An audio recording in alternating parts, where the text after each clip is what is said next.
The executive offices of Meridian Financial occupied the entire 42nd floor of the downtown tower, and at 9 p.m. on a Thursday night, they should have been completely empty. Alexander Chen had sent everyone home hours ago, insisting his team maintain work-life balance, even while he routinely ignored his own advice. At 38, he had built his investment firm into a powerhouse. Through calculated risks and an almost supernatural ability to read market trends, his personal wealth exceeded $800 million, and he owned properties on 3 continents. Though he barely had time to visit any of them, he was reviewing acquisition reports when he heard it, a sound that didn't belong in the silent office. Water running, echoing from somewhere down the hallway. Alexander frowned, setting down his tablet. The building maintenance crew worked during business hours, and the cleaning staff had finished their rounds by 7. He stood, loosening his tie as he moved toward the sound. The noise led him to the executive washroom at the end of the corridor. Light spilled from beneath the door, and he could hear not just water, but voices. A man's voice, low and soothing, and a child's voice, higher-pitched and uncertain.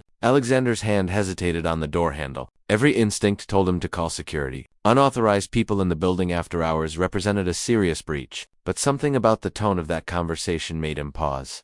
He pushed the door open slowly, and the scene that greeted him made him freeze completely. A man knelt beside one of the marble sinks, his worn work pants stained with pipe grease, and his flannel shirt rolled to the elbows. His tool bag sat open on the floor, wrenches and pipe fittings scattered around him, but he wasn't working on the plumbing. He was carefully washing the hair of a little girl who stood on a step stool, her head tilted back under the running water. The girl looked about 7, with dark curls now slicked against her skull, wearing a dress that had clearly been washed too many times, and sneakers with holes at the toes. "Is the water too hot, sweetheart?" the man asked, his hands gentle as he worked shampoo through her hair. "No, Daddy, it's perfect," the girl replied, her eyes squeezed shut against the soap. The man reached for a small bottle of children's shampoo, the kind that cost $2 at a discount store, and Alexander watched as he carefully rinsed it away, one hand cupped protectively over his daughter's forehead to keep soap from her eyes. The tenderness of the gesture struck Alexander like a physical blow.